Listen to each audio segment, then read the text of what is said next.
حضور اکرم صلی اللہ علیہ وسلم کی حضرت انس رضی اللہ عنہ کو 5 وصیتیں۔ حضرت انس رضی اللہ عنہ فرماتے ہیں کہ مجھے نبی کریم صلی اللہ علیہ وسلم نے 5 باتوں کی وصیت کی ہے۔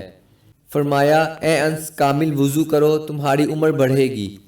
جو میرا امتی ملے سلام کرو، نیکیاں بڑھیں گی۔ گھر میں سلام کر کے جایا کرو، گھر کی خیریت بڑھے گی۔ چاشت کی نماز پڑھتے رہو، تم سے اگلے لوگ جو اللہ والے بن گئے تھے ان کا یہی طریقہ تھا۔ اے انس، چھوٹوں پر رحم کرو، بڑوں کی عزت و توقیر کرو، تو قیامت کے دن میرا ساتھی ہوگا۔